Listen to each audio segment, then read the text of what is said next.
আমি চাই আমার জীবনের বিনিময় হলেও লালমাই উপজেলা ফায়ার সার্ভিস এবং একটা স্বাস্থ্য কমপ্লেক্স বিগত দিনে এই এলাকার অর্থমন্ত্রী ছিলেন।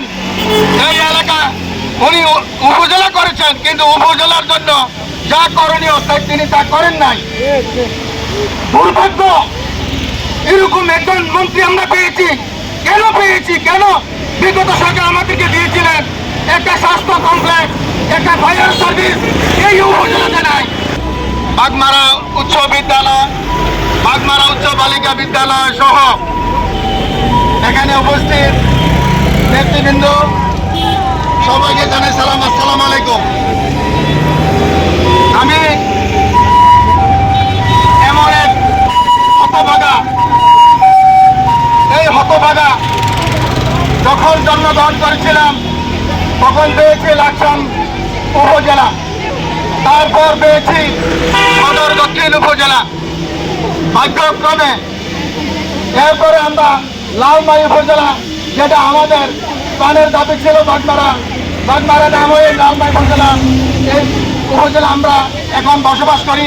দুর্ভাগ্য, এই উপজেলা 17 বছর হয়েছে, আমরা কিন্তু এই উপজেলার স্বাদ গ্রহণ করতে পারি নাই। আমরা এটাই যে দুর্ভাগ্য, বিগত দিনে এই এলাকার অর্থমন্ত্রী ছিলেন। এই এলাকা উনি উপজেলা করেছেন, কিন্তু উপজেলার জন্য যা করণীয় তিনি তা করেন নাই।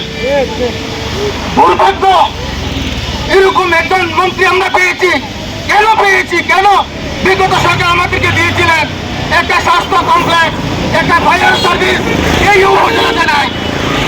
আমার যে পরিমাণে ক্ষয়ক্ষতি হয়েছে আমি উপলব্ধি করতে পেরেছি। উপজেলা নির্বাহী মহোদয় আমার বাড়িতে গেছেন, উনি দেখছেন, উনি আমাকে 3000 টাকা আমার ক্ষতিপূরণ দিচ্ছেন এবং সামান্য কিছু চাল ডাল দিচ্ছেন, কিন্তু আমি এগুলো চাই নাই।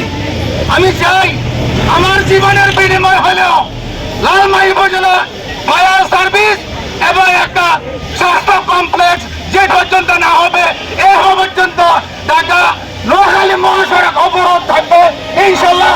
আমার জীবনের বিনিময় হলেও আমি এটা রাস্তায় আমার জীবন দিব। এবং আপনারা যারা আছেন আজকে ধন্যবাদ জানাই। বাগমারা উচ্চ বিদ্যালয়ের ছাত্রীরা এখানে উপস্থিত হয়ে প্রতিবাদ জানাচ্ছেন, বাগমারা উচ্চ বিদ্যালয়ের ছাত্ররা এখানে উপস্থিত হয়েছেন এবং লালমাই উপজেলা প্রেস ক্লাব সাংবাদিক ভাইরা এখানে অনেক পরিশ্রম করতেছেন।